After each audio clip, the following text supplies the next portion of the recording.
Today's topic na naman, kung kayo ay nakasubaybay sa aking channel, so naglinis tayo, binaba natin ang ating spare tire, nilinis natin ang spare tire. So ngayon na naman yung paano tanggalin ang ating spare tire ng ating gulong. So kailangan talaga no na marunong ka mag troubleshoot, or else kapag ikay naplatan along the way kung saan ka man naroon na iba't ibang kalsada, kung papark ka lang kung saan-saan para magpalit ng spare tire, maaari kang matowing ng mga towing truck ng mga local government unit. So kung ikaw naman ay kung ira-running plat mo naman, sayang naman yung gulong. Magkano yung isang gulong? Nasa 9,000, 8,000 to 9,000. So sayang, kaya kailangan talaga marunong ka magpalit ng iyong gulong. So start na tayo. Sana naging informative ito para sa inyong lahat kung kayo ay naplatan. So very important talaga na magpalit tayo ng gulong, or else sayang ang ating gulong. Maabala tayo sa ating ira-running plat mo, sayang gulong. Kung ikay mamadali, ayan, hindi mo basta-basta magagawa dahil ikaw ay na-flat. So talagang mag-ukol ka ng konting panahon para magpalit. Okay? Alright, start na tayo.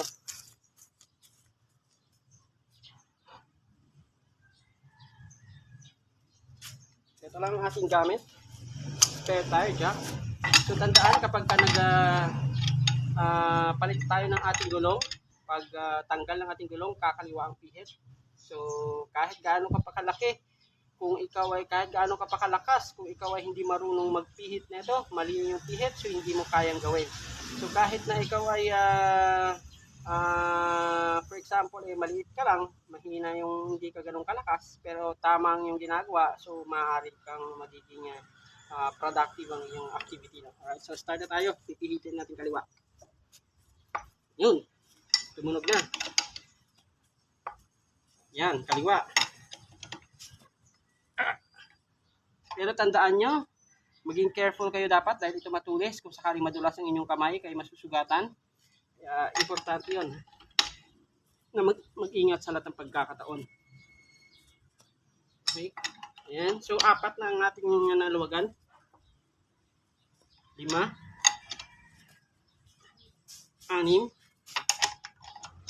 Ayan. So, maluwag na siya lahat. Kapag nalawagan na natin, i-replace na natin ang ating jack doon sa ilalim ng wag kayo munang maglagay ng jack kapag hindi nyo pa nalawagan. Okay? So hindi po pwede yon, kasi kapag naiangat nyo na, nalagay nyo na yung jack, naiangat nyo na inyong sasakyan, tapos tsaka luluwagan, so iikot-ikot na yung gulong. Okay? So importante, luluwagan muna bago ilagay itong jack.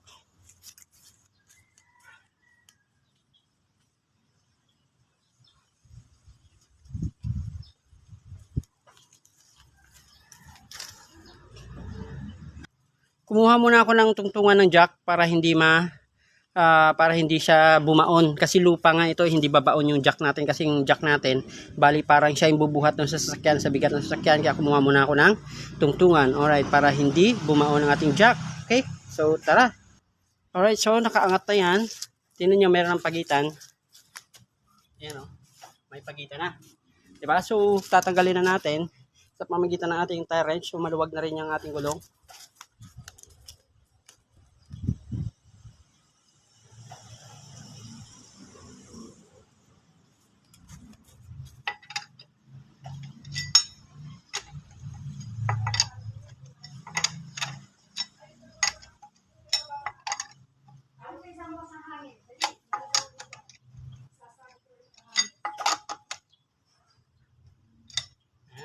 So kapag maluwag na, pwede naman nating pihitin paluwag ng ating kamay sa pamamagitan ng pagpihit kaliwa. So malambot na siya, no? Okay. So tatabilan natin dyan para hindi natin misplace yung ating mga gamit.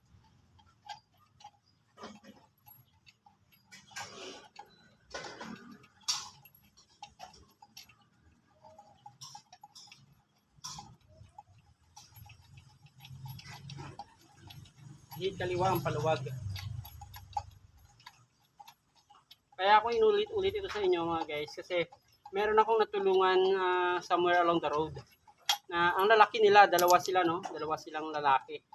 Tapos, paluluwagan nila, magpapalit daw sila ng gulong. Papaluwagan nila, pero sobrang nahigpitan nila ang pihit nila pa kanan. Kaya sobrang higpit na umiiling-iling ako dahil sa sobrang higpit na yon hindi na nila mapihit paluwag. So, kailangan na nila ng magandang tire wrench. Kasi bumalot-balot na yung kanilang tire wrench dahil sa sobrang lakas. No? Kaya kapag sinasabi ko, kapag hindi mo na wala kang idea, aanhin mo yung lakas mo. Magiging baliwala yun. Okay?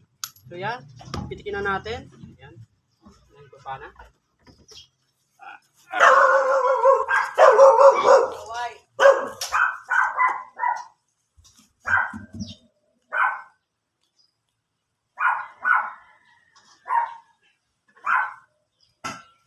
So yung ating nilinis kaganina na gulong on my previous upload, so ito na ilalagay na natin.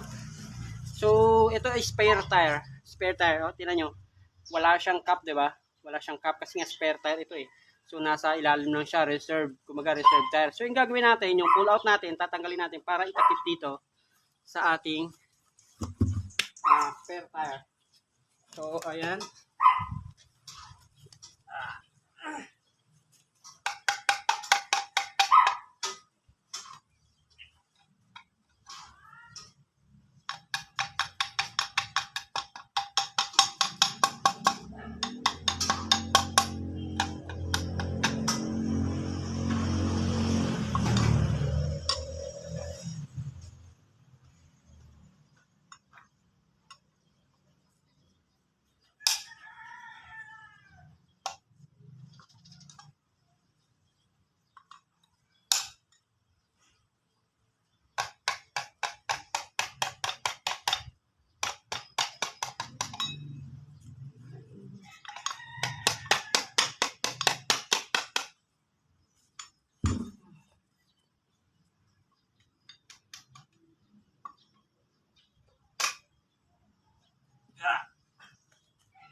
So ito na, natanggal ko na siya. Natanggal ko na ang ating spare cap. So kapag ka magtanggal naman kayo, mag-ingat. Kasi baka mamaya tanggal lang kayo ng tanggal, nampas nyo ito, so mabibiyak siya. Kaya so tatakip na natin.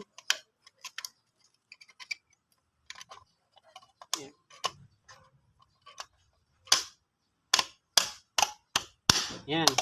So okay na, hindi na siya matatanggal. Pag tinanggal mo yan, hindi mo matatanggal. Dapat sa loob mo siya tatanggalin kasi meron siyang parang kapag itinulak mo, maglalak siya ron sa loob. Alright, yan. Kahit tanggalin pa yung ibang nanunungkit, may mga nanunungkit ng cap, diba? So yun, natatanggal nila. Pero dapat sa loob talaga ito itinatanggal. Okay, ilalagay na natin. Ialalay natin to ang ating tire wrench. So para hindi tayo maganoon ka mabigatan. Alalay. Yan. So ayan na, pasok na siya. Kapag ka napasok na, yan, lalagyan na natin ang ating tire wrench. Okay. Kailangan align. So, uunahin natin ito. Yan, pihit lang muna. Okay, pihit lang muna konti. Hanggat sa okay, yan.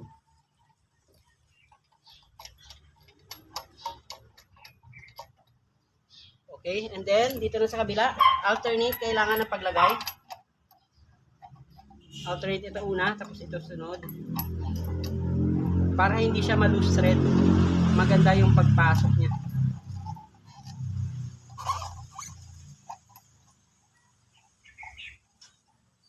So wag natin pilitin, kabila naman, dito naman siya sa kabila. Kailangan mapihit ng iyong kamay. Kasi kapag ka mapihit ng iyong kamay, ibig sabihin saktong-sakto. Kasi kung hindi mo siya mapihit ng iyong kamay sa pinaka-primary pa lang, ibig sabihin, kailangan mo puwersahin. No? Alright, nakikita nyo, kamay ko lang yung pinanghihigpit ko. At sa kabila na naman, alternate.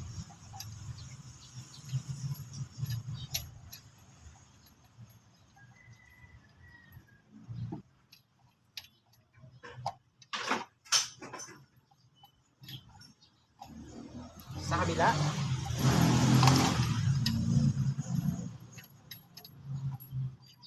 And then, sa kabila naman. Okay?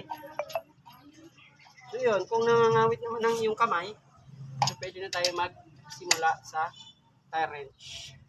Kanan, tandaan nyo, pagpahigpit ay kanan. Tandaan, pagpahigpit, kanan. Yan, malambot lang kailangan ha. Malambot lang siya muna para align na align yung stud saka tire wrench.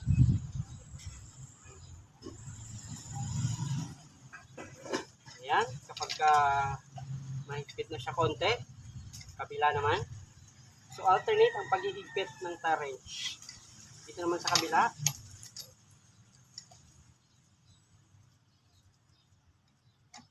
Okay, kabila.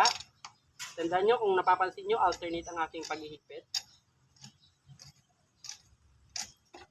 Okay, nandito naman sa kabila.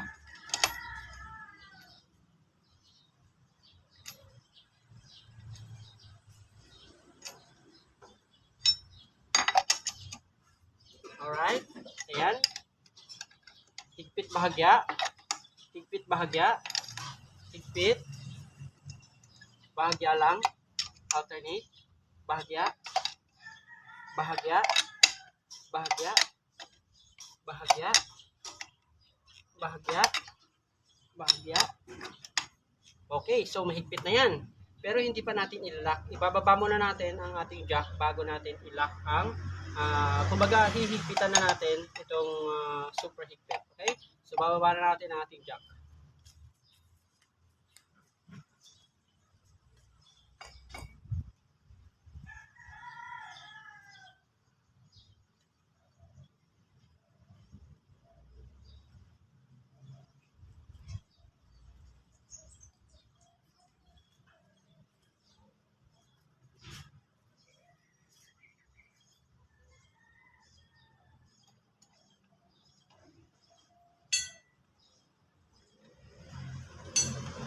Pansinin nyo guys, nagkaano yan, bumababa yan oh.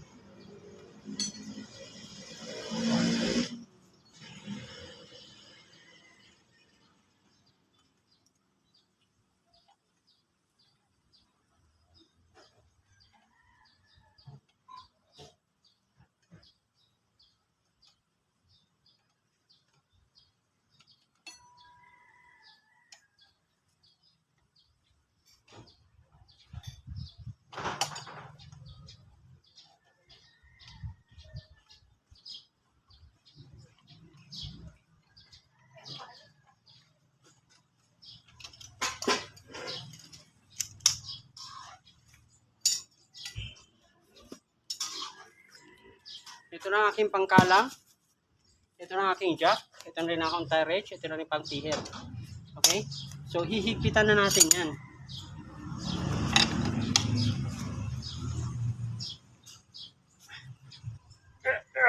Yan, okay? So, ka-alternate. Ito, dito. Alternate. Alternate.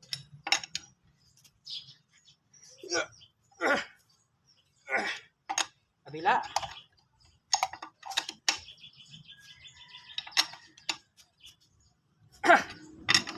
Kabila.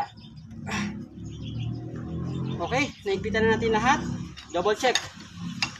1, 2, 3, 4, 5, 6. Alright, so sana nagkaroon kayo ng idea at naging informative ang inyong pagbisita sa aking channel. Thank you for watching guys.